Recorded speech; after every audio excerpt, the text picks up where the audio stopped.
In yesterday's installment of the History of Plymouth, we heard that over at Mount Wollaston,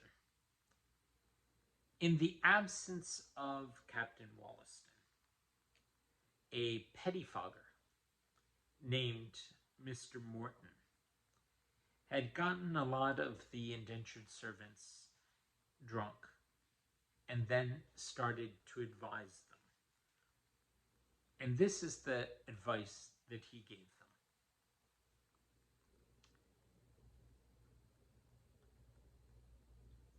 This Morton above said, having more craft than honesty, who had been a kind of pettifogger of Furnifell's Inn, in the other's absence, watches an opportunity, commons being but hard among them, and got some strong drink and other junkets, and made them a feast, and after they were merry, he began to tell them he would give them good counsel.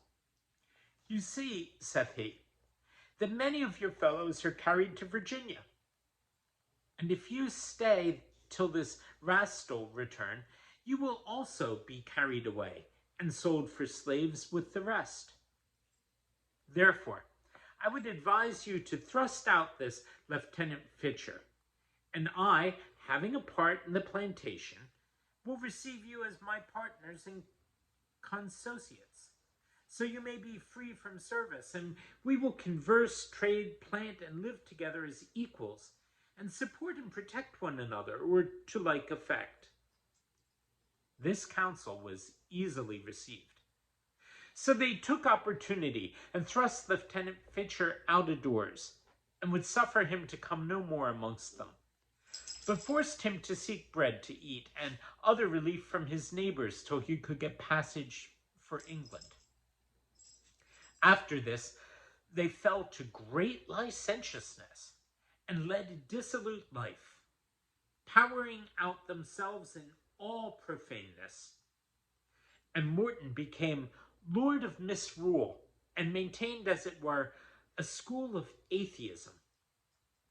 And after they had got some good into their hands, and got much by trading with the Indians, they spent it as vainly in quaffing and drinking both wine and strong waters in great excess. And as some reported, 10 o'clock, some reported, 10, I guess that's 10 LI. I think that would stand for 10 Libra, 10 pounds. 10 pounds worth in a morning. So they spent 10 pounds on drink in a morning.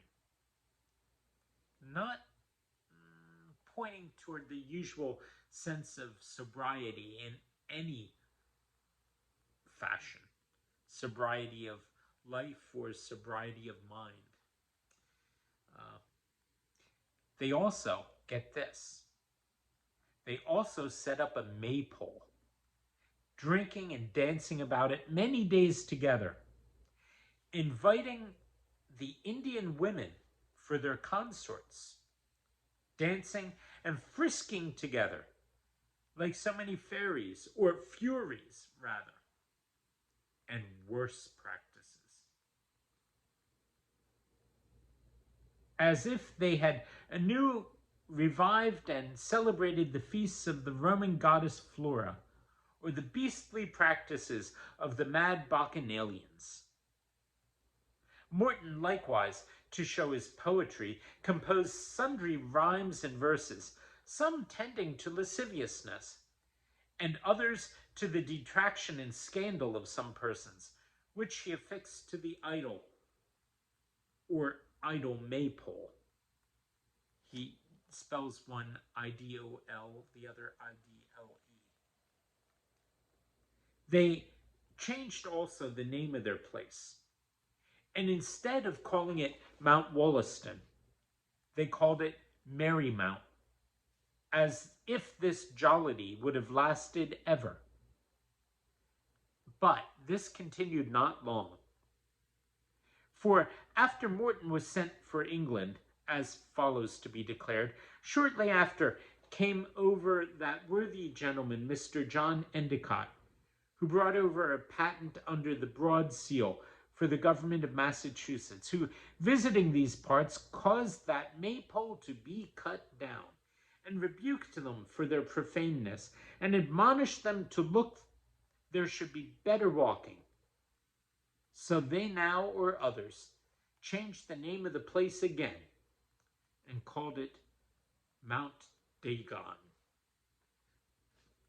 Dagon was the name of the idol that was worshipped by the Philistines when they had captured Samson and held him prisoner.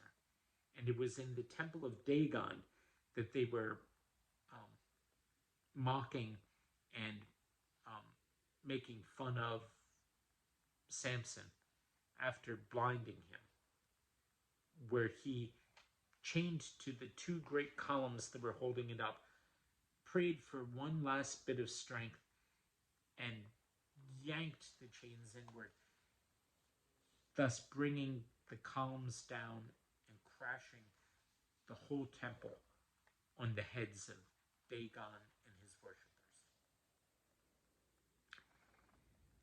I have a feeling the name of the place has been changed since then. Actually, I know it has. But it's interesting to figure the different names that are being given to places because of the things that happened there.